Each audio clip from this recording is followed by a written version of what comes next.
Well, let's dive into some content now. We've all got our pens and our papers ready. We'll go back around the room, and for about 5 minutes, guys, just unload, just turn the tap on and pour out as much as you can to help us just get better at inspiring the crowd. Tracy, launch us off with thinking about how we might inspire our kids and our families. Yeah, so I guess I would just start off by addressing that, everything changed in March of 2020. And it was such a unique season where people were learning new skills, partly because we had no choice. And so we always say in children's ministry that parenting is a big job. Parenting is an important job. And we know that parents want to get it right and we want to help. And so when everything changed very fast, we had to come up with a way to bring the church into their homes. And, that was challenging at first, but I think in the beginning, we thought it was just going to be for a few weeks. So we hired a camera crew. We took our Sunday morning scripts and we created an online experience for families. And then we had to keep on going and keep on going. And we learned so much through the online digital experience. One, we learned that it was needed. It was something that we had talked about for a really long time in children's ministry, to give families another option for when, for whatever reason, they couldn't make it inside the building. And we never really wanted to compete. We wanted them in the church building. But creating the online content really helped us to get to know our families even better. And I think the positive side of the online content is, I feel like, and I'm embarrassed to say this, but for the first time, our families got to see exactly what we were teaching our youngest children, our preschoolers, even our elementary age children, because most of them dropped them off and they left. They knew that something fun happened every Sunday morning. But now for the first time, they were sitting next to them in the kitchen on the iPad, in the family room, and they got to experience it together. So for our online content, we learned you have to make it fun. And it was fun. We created familiar faces. We had an online host that was just off the chart. And she is now a celebrity. Everywhere she goes, she's known. So we made it familiar, we made it fun, we made it flow, and we were constantly evaluating, reevaluating, tweaking, doing whatever we could to make it better with visually what they could see, and how they can engage. The thing I love about the online content is they can watch it, anytime, anywhere. And we give the kids an opportunity to talk back to the screen, which is what they do to us live and in person. So we really ramped up. We started some YouTube channels and we gave it a lot of attention, which was one of the biggest things that I've learned, is so many times we're doing so many things that we don't always give everything all of our attention. But in this last season, the online digital experience, it needed and required all of our attention. The more videos you post, the more YouTube fun ideas. We did a mixture of some awesome Bible stories. We did music videos. We did like a variety show. And we watched that channel just grow and grow and grow, because I think families were just hungry, especially in preschool and elementary. They just wanted to keep church and their routine going as normal as possible. So that's kind of what we did for online. We're continuing it because we're still getting a lot of families that are viewing it. And we kind of see it as it's just the first step to get them into the building. One thing that has been awesome for me to experience and see with my own eyes is that the kids that are showing up, they're coming back. Some are coming back for the first time. Some of these families are coming into the building for the first time. And a lot of them, it's been a long time. They can't even really remember, the young children, what it was like.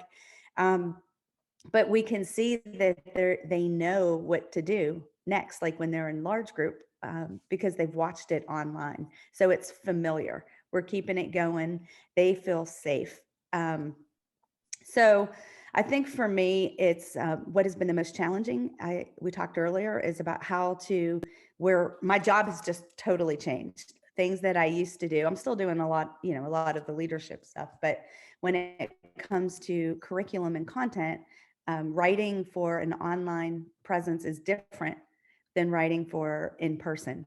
And so, yes, a little tired, but we finally, after a year and a half, we figured out some systems to help make it smooth and flow. And we're keeping it the same. So whatever they see online during the week is the same thing that they're going to see on Sunday morning. Our goal is that the kids they have fun while they learn truths, but they experience it together with their families, with their parents, because ultimately we want them to keep the conversation going at home. So I see that we have some questions. I guess I'm supposed to wait to the end to answer. Yeah, I've just got a quick question. Yeah. Trey, this is blowing my mind already. I feel we've got some great stuff here already. So my question is there any chance could you tell us where that YouTube channel is? Can we see what you've produced? Is there any way of doing that so that we can just get some ideas for ourselves? Have you got that link you could drop in for us somewhere? Yeah, I'll do my best to find it and pay attention. Yes, Yeah, Wombaland YouTube. I'll drop it in here. I'm technically challenged. Tracy, I'll go do it right now.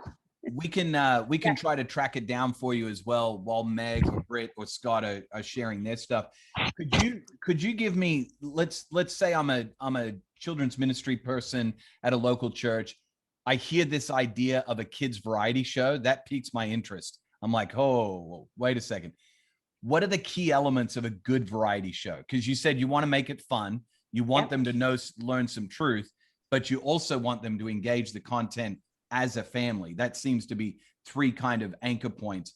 What would you say if I only had 3 to 4 or 5 at the most actual elements in a variety show? What would you say, pick these ones? Right. Well, the one thing that we do obviously is we do the Bible story, and we always tell that in a fun, engaging way with, the best storytellers we can find. So that's part of it. Music videos. Our kids love our music videos. And so again, we find, upbeat, fun. And then we're doing some really creative things with our music videos. And then the third thing that we have is it's usually me, and it was only me because half the year when we were, socially distancing, I didn't want to bring other people in. But I'm making a smoothie with a child, or I'm drawing, or just having funny conversation. And some of those videos got the most views just because kids like watching other kids.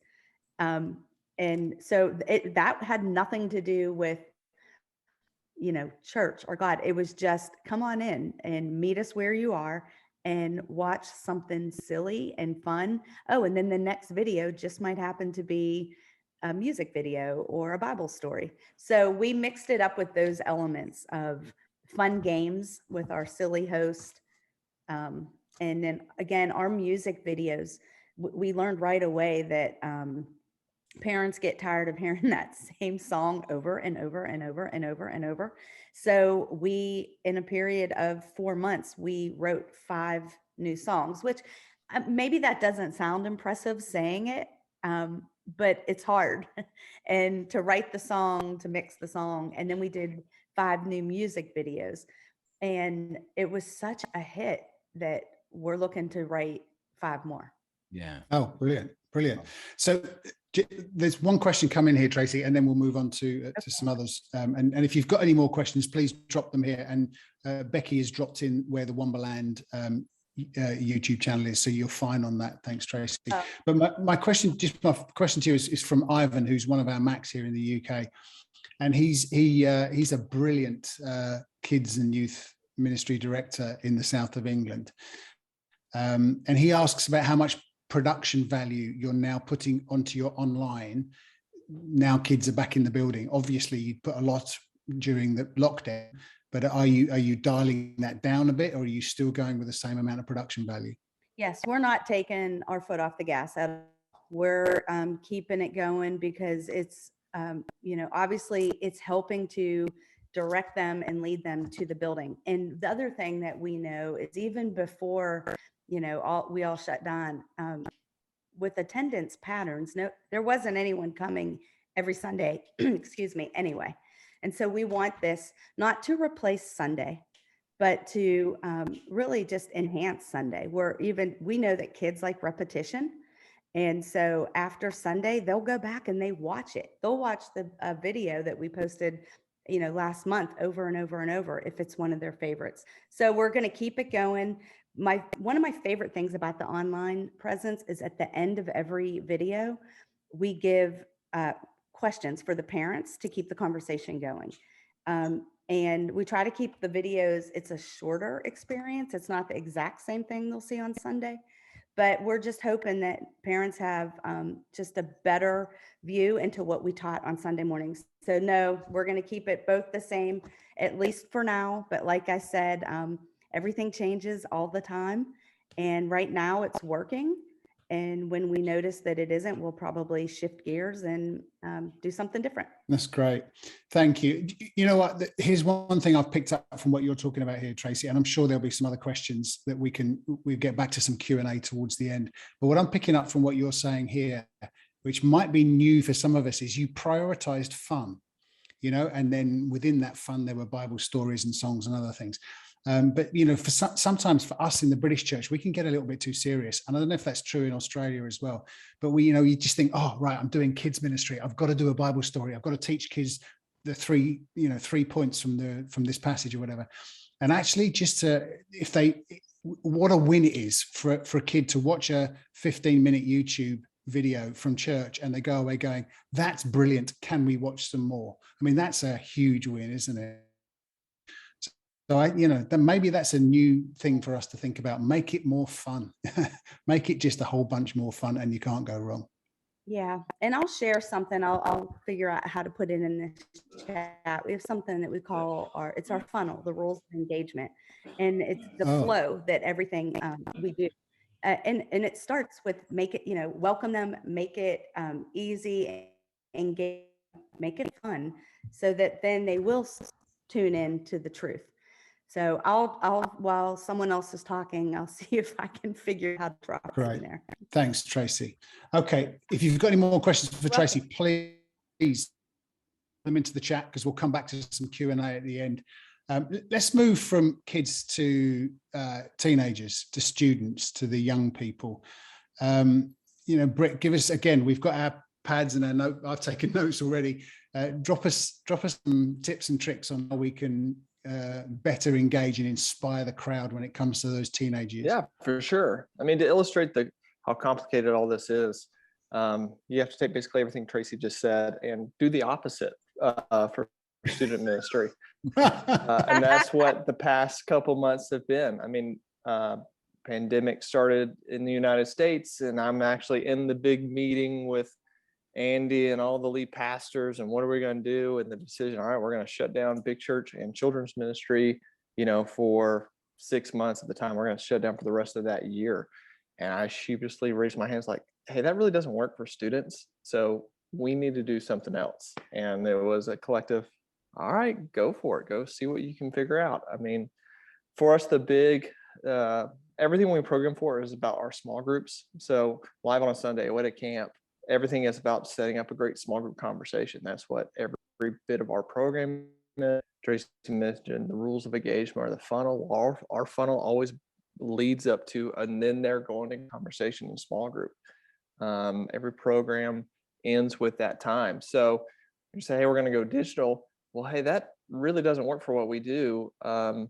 We got to figure out a way to incorporate small groups in every bit of this. So originally, when we're on full lockdown, we went to Zoom. I mean, that was that week calling up Zoom. Hey, well, how much it costs to have 1,000 Zoom rooms, and trying to get all those links to all the groups and everything.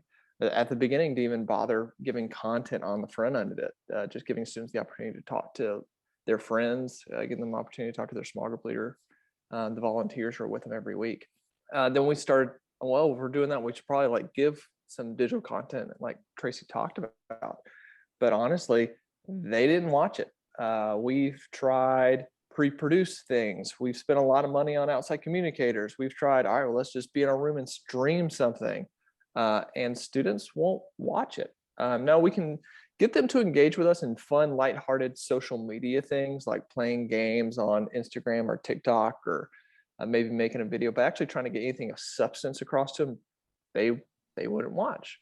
So we said, okay, well, we got to start moving these small groups as soon as we can to in person. So, I mean, we went from Zoom groups, and the next step for us was going to what we call driveway groups. We wanted to communicate, don't go into someone's house, don't even go to their backyard, because you'd have to cut through the house. Like, you're going to meet in your small group leader's driveway. And we did that for a season. After driveway groups, we moved them onto the property of the church, parking lot groups of the churches. And so you drive up to Woodstock or North Point, and there are circles of students all over the parking lot. We're trying to arrange chairs out there to be distanced the right way. We did that for several weeks, maybe a couple months. It's like, well, if they're here, let's get a speaker and at least address them. And at that point, we finally started getting to some level of like content or talks, or maybe someone brought a guitar. Do that for however many months. And the big church is not meeting in person. They're all going fully digital, but our students are on site. So the students were the first one to go into the buildings, but we went into the main church auditoriums where we had the most space. And so there were churches that, yeah, adults, y'all have to stay outside, but students, y'all come on inside. You can go to the auditorium and be totally spaced out. So we just realized that students really need that community. Small groups are just everything that we do. That's everything we program for, is how to set them up to have that great conversation. And we kind of, even North Point in the United States did kind of the opposite of what other churches did. Many churches, the first thing they did back was adult service. And we said, no, adult service is going to be one of the last things we're doing. We're going to start with students because we knew they needed it. It seemed like there are a lot worse things than this particular virus for students. Anxiety, depression were much more real for students than the risk of getting seriously sick from this one. So we said it's probably more important to get them together, having a chance to talk about the things they really need to talk about.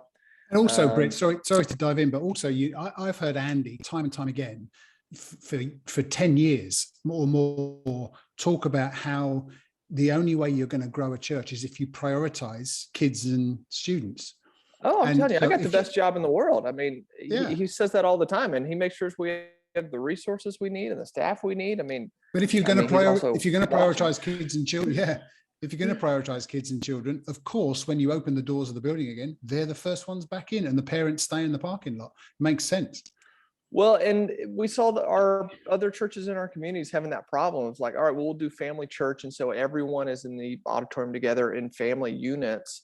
And then it was really hard to get people then to volunteer. It was really hard to ramp up children's and students in person, to like pull the limited resources to now start these children's ministries or student ministries. So now the scary stat over here is only 27% of churches offer student ministry anymore. So, I mean, my inbox full of youth pastors in the United States who their program has been downsized, their job has been eliminated, because that's the piece that goes away first in most American churches.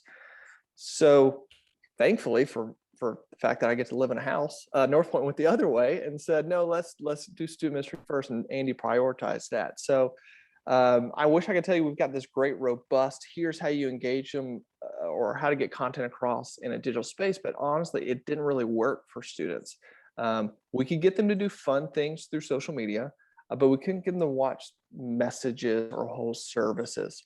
We found through doing even digital groups that we would hear a lot of care needs from their volunteers, like, oh, the student has said they have anxiety or depression, or they're cutting, or they have substance abuse of some sort.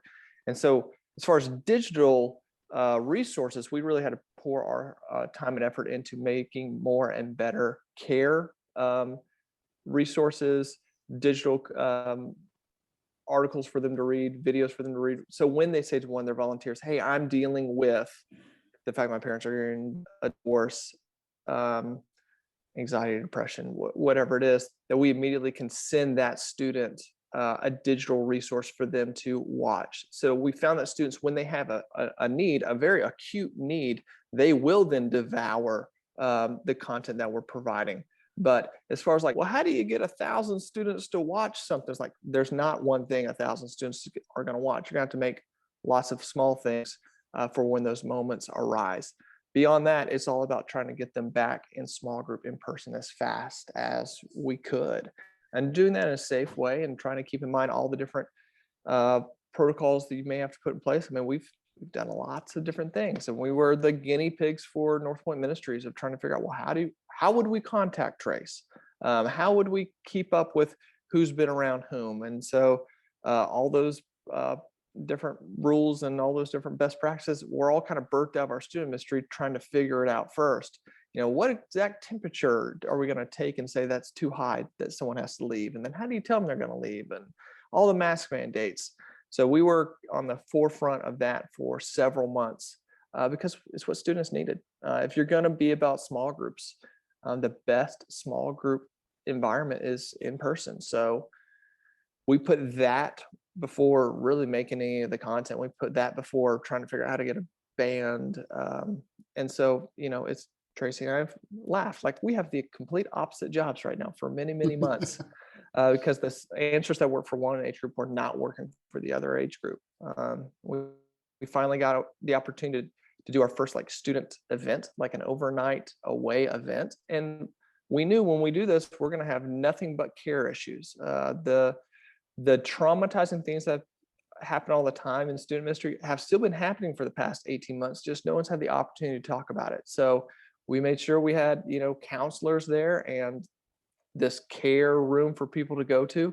And we, well, about 10% of the students at this thing went in there and had to speak with a counselor about something they've been dealing with. I don't know if that rate is any higher than it's been in the past. It's just they haven't had the opportunity to talk about all the hurt. Someone's been hurting me. I've been bullied. I've got to talk to someone about the emotions, the suicidal thoughts I've been having. And so we know that's really what we've had to focus on in student ministry, which, yeah, it's really difficult because it's not the same answers to the same problems based on the age group. But in student ministry, that's what we found we've had to focus on the past couple of months. That's beyond helpful. And you know what you've done, Britt? You've made a whole bunch of British and Irish youth pastors, whether they're staff or volunteers, just feel 1,000 times better because we have done the same thing. We've tried to do content for young people and they don't want it. What they want is to have a bundle, kick a ball around and have pizza and chase some girls or chase some boys. That's all they want to do. And they can't do that on Zoom. That's right. What Tracy spent on video shoots, we wound up spending on soccer balls and cornhole and all the different yard games that will bring students, just give them a chance to hang out. Yeah, brilliant. That's so helpful. And as Ivan has dropped in the chat, that is absolute gold dust. So thank you for that. If you've got any questions for Britt around how you can continue to create inspiring experiences for teenagers, for young people, then drop them there and we'll come back to Britt on that. Perko, anything from you? Yeah, I was just going to say, Britt, it sounds like, just to kind of summarize, you're putting community as king, care is probably next, and then content is below that. Can you talk about anything you had to redeploy or reposition in order to do that well, whether it's volunteers? You mentioned funding already, like we're spending more money on pizza and soccer balls, but how did you redeploy things to make community number one and resource it and care and then content? You know, it was funny. For years and years, we would do an exercise every once in a while with some of our leaders just for fun.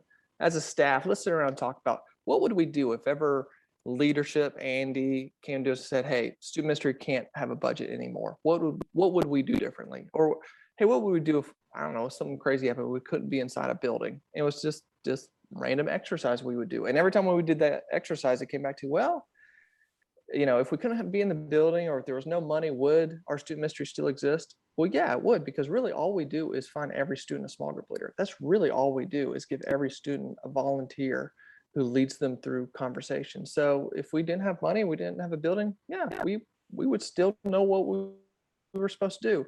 So when pandemic happened, once again, it was easy for me when lead pastors saying we're going to shut down the churches. I go, hey, actually, student ministry is going to do something different. we're going to just get students into group as fast as we can, in person as fast as we can. Because we had those conversations for many years that, yes, community is king. And as someone who writes the bulk of the ministry, I a little bit, but I agree with you. It's like, yeah, actually the content really doesn't matter nearly as much as it is the community, the opportunity for them to talk about that content. So we've always tried to write slightly different content. You know, it's telling a communicator, don't teach every nuance of John 3:16. Don't write the perfect message that covers every detail of that principle. You want to go about 3/4 of the way and stop and say, and the rest of it, y'all have to work out yourselves in small groups. So y'all go ahead and discuss. We spend probably the most time in our content process writing a great stage question, the springboard question at the end of the message to get them to go to group and start conversation. We think it's a success when you're at the end of your message and you start to reach down and you say, so the big question for the day is gossip a problem at your school? And you know you've written a great question if the students get up and they start talking to their friends and they're walking out of the room and you don't even get to like close out the message and pray and say goodbye. Like, oh, they're already walking out of the room ready to talk. And so just trying to figure out that moment, make sure that know that, oh, we hit a nerve, they're ready to go discuss. And the job of my communicator today was not to teach every detail of John, is to explain the principles behind it, but then let them go discuss it in their groups. I mean, that's brilliant. And I, listening to you talk there, Britt, it's made me think, I think Tracy, she's nodding along there. And I think Tracy would agree that, that maybe community and care right now are more important than content. And I think I've seen Scott and Meg nodding their heads as well. I wonder whether as us bigger boys, actually, we can get content anywhere. We can go on YouTube and listen to any speaker we want to listen to or watch any church worship we want to watch. But, a church in Australia for the Brits, that they can't give me community and they can't give me care, and that's one thing a local church can do. And so I think that's true, whatever age you are. That's really, really helpful. Brilliant. I'm going to we've got some questions for you, Britt. We'll pick them up at the end. Maybe Perko, you can get Becky on to ask that zinger of a question when we get to the end. But I'm going to move to Scott and Meg. Obviously, Meg's looking at how we work with adults from the digital perspective. But let's dive into Scott first. So many pastors in Australia, in the UK, and all around the world have had to become YouTube pastors, and now we're having to become YouTube pastors and in-person pastors as well. So how do you program with all that in mind? Give us some tips and tricks on that. Yeah, it's funny enough. So I moved into this role of SPD director right as we started to move back into physical services. November of last year, we started with just volunteer services. Well, I think it was like 300 people max. We never had anywhere close to 300 people show up. It was always about 100 people showing up consistently. And around that time, thankfully for me, I didn't really have to worry about engaging the online community. That's more Meg. That's more some other people on our team that is more strategic than I'm. I was more tasked with how to get them back and how to keep them in the room. So luckily for me, like I said earlier, I spent the first 9 years working in students. So I took a piece of the formula that Britt just said and kind of implemented it into our adult environment, to where, Tracy and Britt both talked about the funnel, where in students, everything kind of worked towards the small group conversation and keeping it with a fun, light, like hosting moment. And then as it kind of got closer to the end, it got more and more serious or more and more emotional. And that's kind of what I would say is my strong suit. And so I just kind of leaned into that with our adult service. Our lead pastor at the time came to me and he said, "Hey, I really want us to focus on getting them back and having them stay. I'm not so much worried about engaging and connecting with our online audience. I'd rather create an experience in the room that they see and they feel like they almost have FOMO, and that drives them back. So that's kind of what we kind of doubled down on. So we've had several times in our services over the last 6-7 months that we've really focused on kind of creating moments. I don't know if people have read the Power of Moments book, but that's kind of what we focused on. It's like not every week, not every month, but maybe once every 6 weeks, creating a pivotal moment in our service that makes people kind of lean in and think, oh yeah, like that's me. It could be anything with the most recent example was this past Sunday, where we introduced a new North Point worship song, and the worship leader that was introducing it, who wrote it, kind of just spent 3 minutes talking about some things that she's gone through for the last year through a pandemic. And then she kind of mentioned the other two songwriters and talking about what their life looked like for the last year, and that this song was birthed out of those circumstances.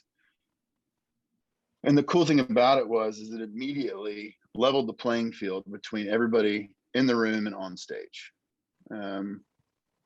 I think at least for us in States, people have this misconception that church leaders and church workers and worship leaders have to have it all together. And they made it very clear on Sunday that that's not the case. And so that's just our goal in creating and having people come back to our in-person services, is how do we make it more emotionally charged, emotionally relevant, and have people just lean in and say, there's something different about this. It's not what it was a year and a half ago, but they're meeting me where I am, and it's okay, and I'm accepted. And that's just kind of what we've been doing over the last, like I said, 9-10 months since I've been in this role, is focusing on that. Taking a little piece of students, the student formula, and then just kind of implementing it for the adults that are in our building. So has it changed much, Scott? Say that again? Sorry. Sorry, jumping in, but has your programming of a Sunday experience in person changed since before the pandemic? Because when I've been to Woodstock, I've been to quite a few of your campuses, and it was basically a host would stand up and say, hey, did you see the game last night, and isn't the weather nice? Then we would do 2.5 songs. It would run into some video bump. Andy would speak for half an hour, and sometimes you got a song at the end, sometimes you didn't, and that was it, Sunday by Sunday. And so I wonder whether through the pandemic and all the experiences that we've had there, whether your in-person service, whether you're still doing that in the main, or you've changed the funnel, changed the program. Yeah, it's a great question. A little bit. We are fortunate that we have Andy that communicates about 35 Sundays a year.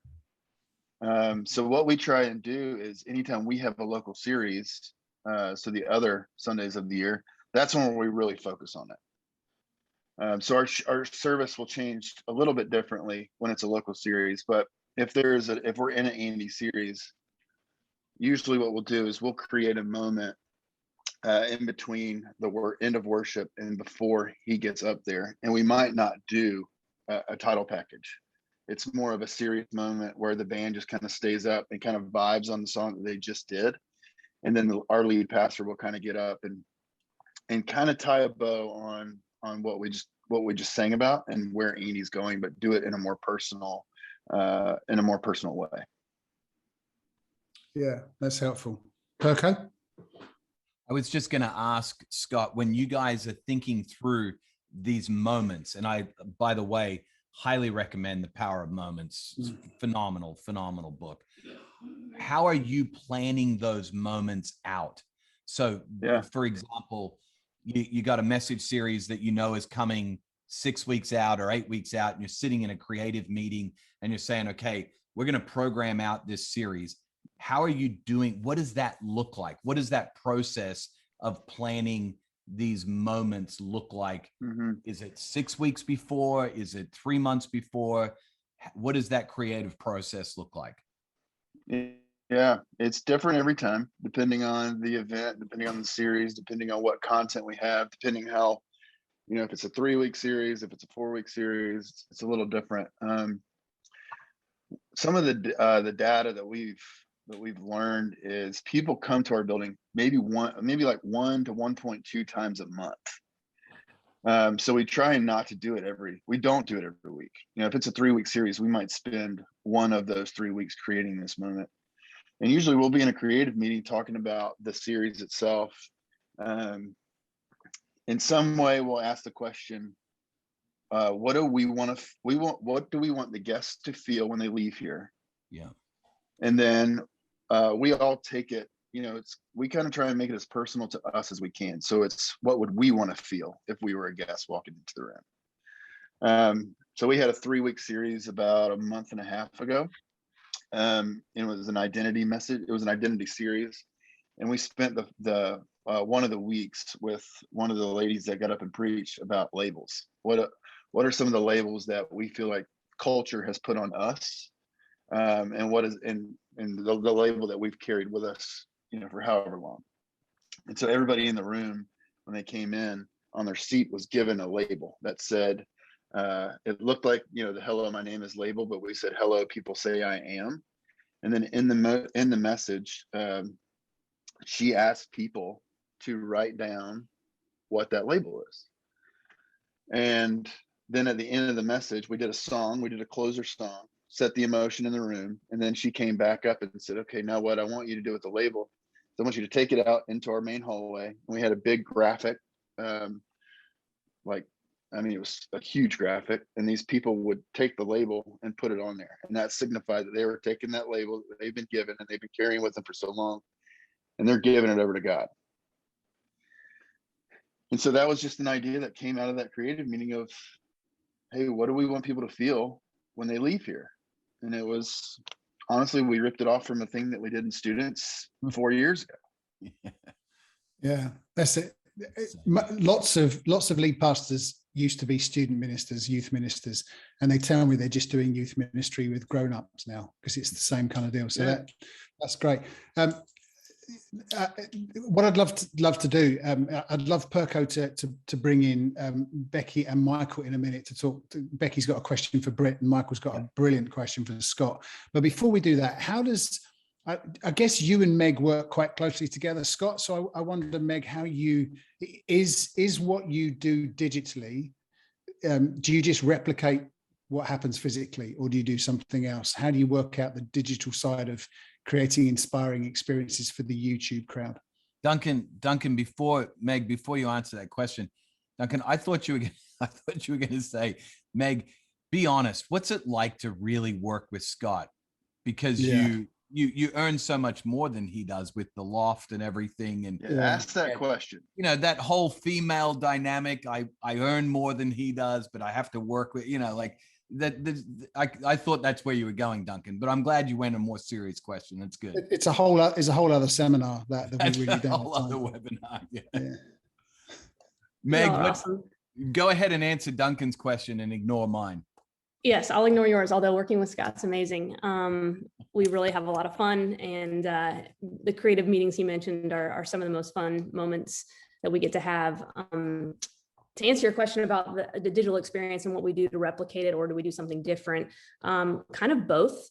I think we are kind of still figuring this out in flight a little bit, as before the pandemic, we had a digital experience. It wasn't, it was different than it is now. But there's one part is, replicating what's in the room and just kind of creating the ability for someone to tune in, and creating a live stream. And then there's creating online community. And those are two different things. So I think right now we're trying to do both of those things. We do offer, our Facebook live streams, our YouTube streams, and trying to play with different things to work on the algorithms, and they're changing daily. So it's always different.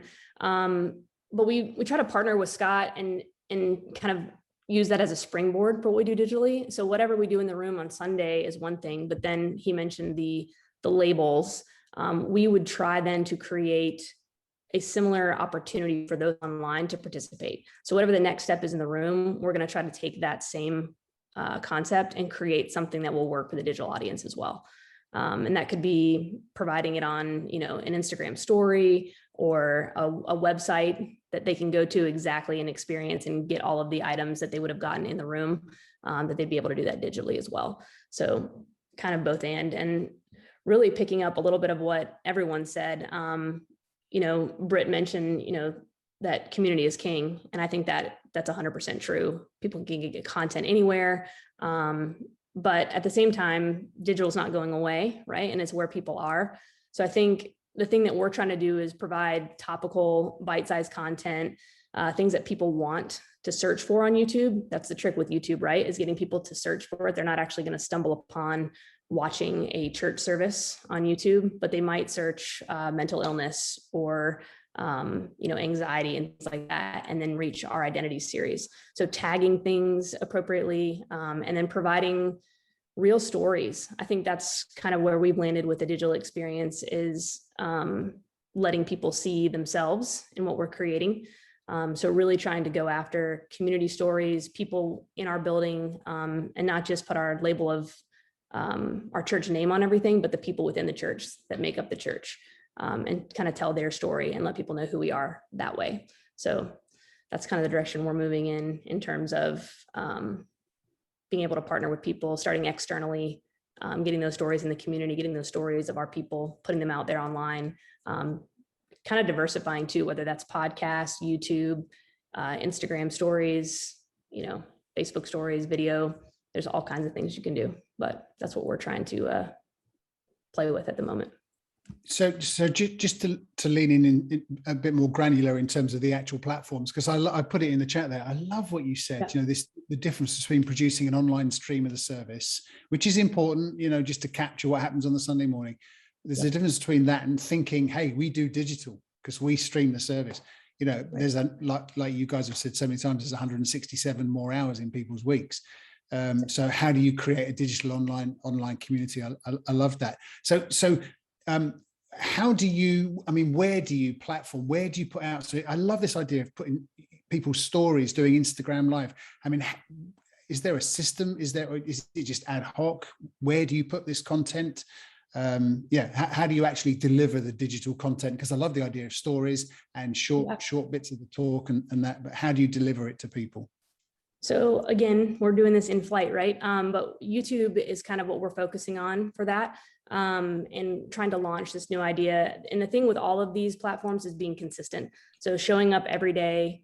And then I would say it gets overwhelming at times with the amount of platforms that there are and the amount of people there are to engage with.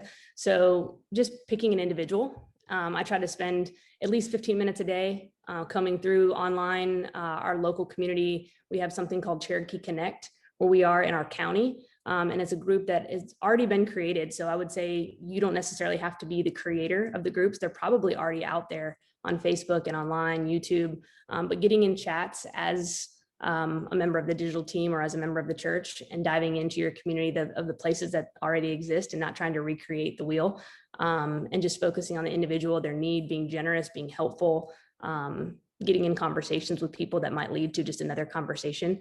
That's really how we're kind of focusing on digital, is those conversations, chatting during the service, after the service, reaching in, commenting, making someone feel good, all that good stuff. But it's just relationships. It's the same conversations you'd have in small groups, just online. And how do you know you're winning in the digital space? For Scott, I guess it's a bit easier to know if you're winning or not when it's physical. Sure. How do you know when you're winning digitally? That's a good question. I think obviously numbers are what everyone looks to.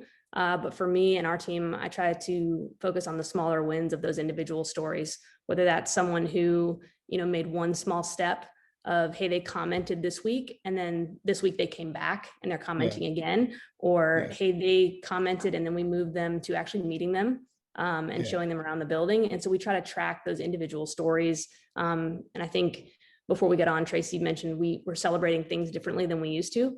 And so I think that's kind of where we are with digital, very much so, is just the smaller wins, the smaller stories, and just the incremental movements that we see of people online moving towards that next step. That's great. Duncan, thanks, Meg. Duncan, I don't want us to miss what you just said, Meg. We're celebrating differently. And yet I just think it's not even celebrating the small wins. And I'm not trying to be like divisive or push back, Meg. I think we're celebrating different wins, but they could even be bigger. Like that individual that you now have a relationship with Agreed. is probably got a name and a story tied to it that's bigger than we increased 5% in fill in the blank. And so I even, because I catch myself doing the same thing where I'm like, oh, well, we're celebrating, these things or whatever. And I almost am like, I'm kind of minimizing them as I'm saying it. And yet it could be that they're even bigger, more important wins than possibly we were celebrating previously. I don't know. I'm wondering if maybe changing what we're celebrating is actually moving us to more pure celebration and right celebration than we had before, possibly. I love that. I'd never thought of that. Changing what we celebrate. What a great idea. Thank you, So Meg and good. Tracy. Yeah.